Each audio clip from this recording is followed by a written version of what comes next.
Hello and welcome everybody. This is TCGplayer.com. I am Conley Woods, bringing you another Ever After brew this week. Last week brought you a couple different Ever After brews. Neither of them one kind of like nailed exactly what I was hoping for to get out of it, so I decided to pivot a little bit this week. Try out this Mardu Eldrazi Displacer version of the deck. And yeah, that's where we moved. The deck is quite different than what we showcased last week. Last week it was a Jund list with reality smashers and mana ramp and all kinds of weird stuff. This deck is very much a value-based deck, and we're using Ever After as sort of makeshift mannequin of the deck. If anybody is familiar with my past work, you're familiar with lists I built using makeshift mannequin, where I basically just want to get value out of my comes into play abilities again.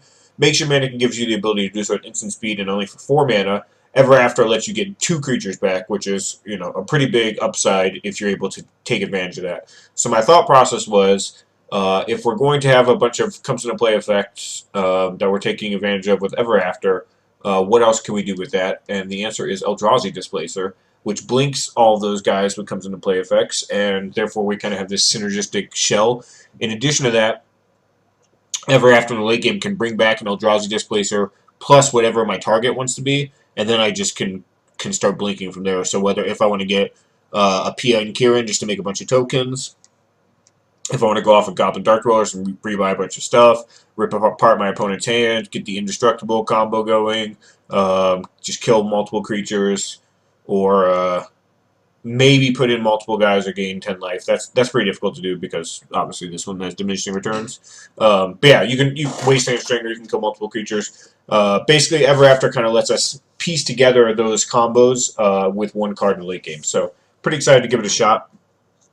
The basic premise for the deck is very similar to last week, where we're going to try to grind out cards via comes into play abilities and draw spells. We have 4 Read the Bones here.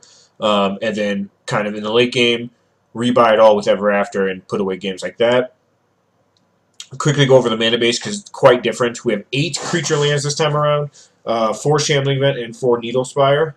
Both those kind of give us a ton of reach against sweepers and against control magic or control decks, not control magic. Both those things are pretty nice. In addition to that, the deck has 8 Pain lands, which provide colorless mana, which allow us to run Thought Out Seer and Eldrazi Displacer without much worry. We have a couple of other colorless lands just to add to that. We have 1 Seagate Wreckage, if I could click on it, down here, and 1 Blighted Fen. That's just a supplement and give us a couple of extra colorless sources. But despite the deck being kind of a 4-color deck, 3 colors plus the colorless, I think the mana is pretty solid because you have so many dual lands, 8 different comes into tapped creature lands, 8 different pain lands. That's a really good start, and then obviously a few basics. Right now it's 3 swamps, 2 mountains, 1 plains. I could see that being 3 swamps, 3 mountains, no plains. So we'll keep our eye on that. But right now, 24 lands. Curve's kind of low for the type of deck that this is. Normally, I would have a couple of 7s and 8s just to try to reanimate those things.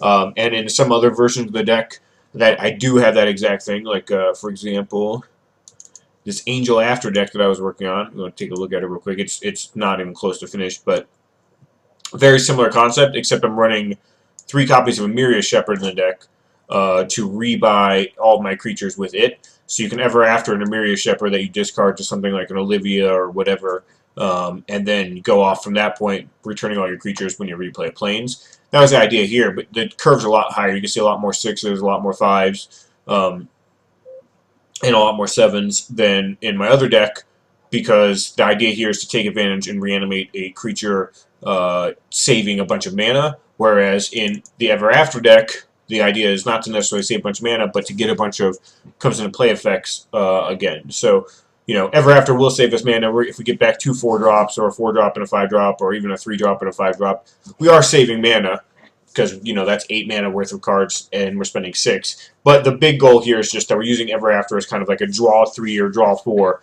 when all said and done. Put 2 creatures into play and get a bunch of comes into play effects is pretty awesome for us. So we have some hard removal, 3 Declaration Stone, 2 Anguished Unmaking. Excuse me. The thought process behind those is simply to turn on Wasteland Strangler.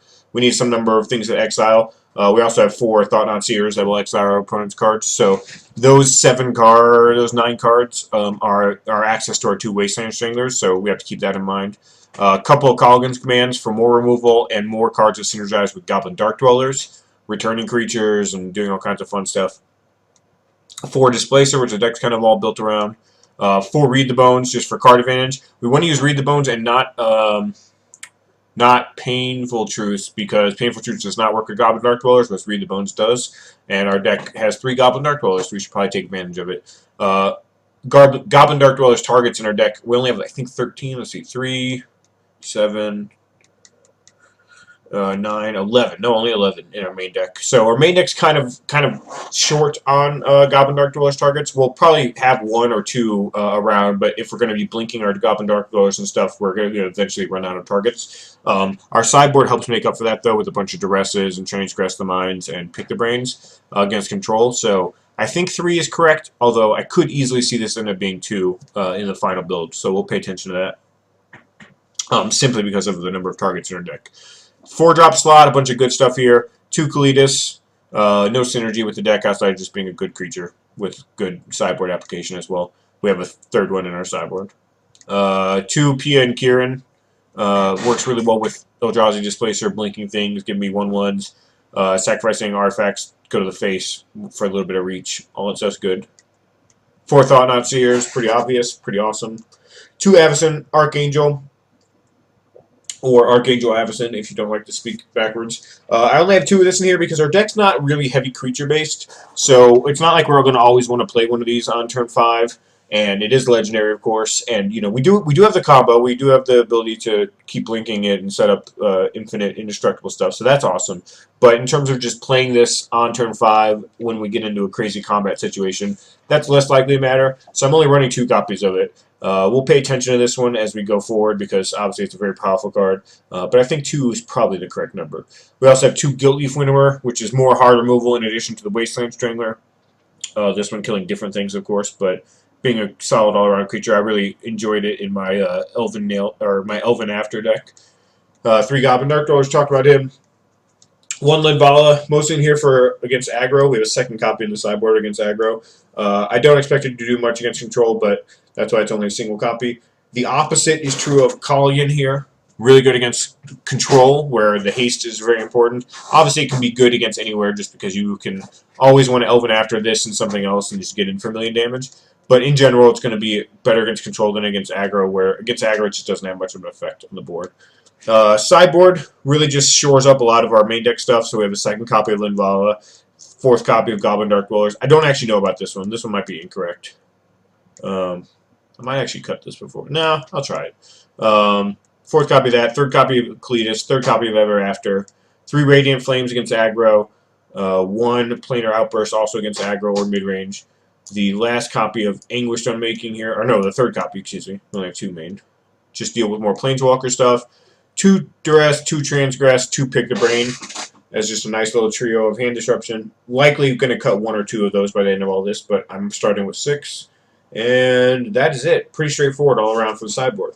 So yeah, we're just a very grindy mid-range Mardu deck with Ever After and Eldrazi Displacer. And that's all I got to say about that. So for TCGplayer.com, let's go join a couple of matches and play this and see how it works out. I'm Conley Woods. We'll be right back momentarily.